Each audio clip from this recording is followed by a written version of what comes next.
یہ اسلاف کی تاکید ہمیں یاد رکھنا ہے، یہ اسلاف کی تاکید ہمیں، عافیت چاہو تو قرآن بچائے رکھنا، یاد رکھنا ہے یہ اسلاف کی تاکید ہمیں، عافیت چاہو تو قرآن بچائے رکھنا۔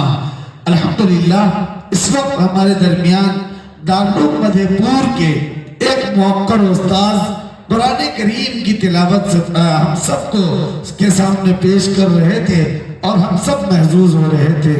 اللہ رب العزت کی حمد و ثنا اور قرآن کریم کی تلاوت کے بعد اب آئیے اس بارگاہ کو چلیں جہاں قدموں کی کھڑکھڑاہٹ تو دور، سانسوں کی سرسراہٹ بھی بے ادبی معلوم ہونے لگے۔ اس بارگاہ کو چلیں جہاں جبرائیل امی بادب اپنے پر بچھائے ہوتے ہیں۔ اس بارگاہ کو چلیں جن کے بارے میں ایک شاعر نے کہا ہے کہ جس انجمن میں ذکر رسالت معاب ہے، جس انجمن میں ذکر رسالت معاب ہے، اس انجمن میں نعت بھی پڑھنا ثواب ہے۔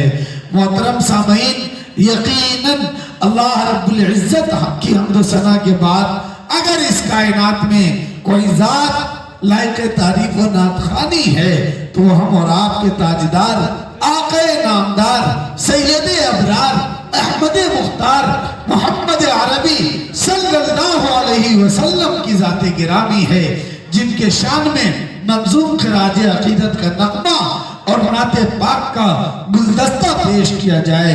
آئیے آج کے ہمارے اس اجلاس میں ضلع دربھنگہ سے ایک نوجوان حافظ قرآن جو الحمدللہ بہترین نعت پاک پڑھنے کا ہنر جانتا ہے، اللہ رب العزت نے بڑی پیاری آواز عطا کی ہے۔ ہمارے اسٹیج پہ اس وقت قاری مصطفیٰ لقمانی صاحب فتح پور دربھنگہ سے تشریف لائے ہیں۔ میں ان کو آواز دینا چاہتا ہوں ڈاکٹر منور رانا کے ان 4 مصروں کے ساتھ کہ میری مٹھی میں ہے کچھ خاک ان کے آستانے کی۔ ایک مرتبہ جتنے لوگ بیٹھے ہیں کہہ دیجئے سبحان اللہ۔ میری مٹھی میں ہے کچھ خاک ان کے آستانے کی، زمانہ اب کرے ہمت میری قیمت لگانے کی۔ میری مٹھی میں ہے کچھ خاک ان کے آستانے کی، زمانہ اب کرے ہمت میری قیمت لگانے کی۔ میں مر جاؤں تو بس خاک مدینہ منہ پہ مل دینا، یہی بس ایک صورت ہے خدا کو منہ دکھانے کی۔ میں مر جاؤں تو بس خاک مدینہ منہ پہ مل دینا، یہی بس ایک صورت ہے خدا کو منہ دکھانے کی۔ محترم قاری مصطفیٰ لقمانی صاحب فتح پور دربھنگہ سے ہمارے درمیان تشریف لائیں، وہ مائک پر تشریف لائیں اور اپنے کلام سے ہم سب کو نوازیں۔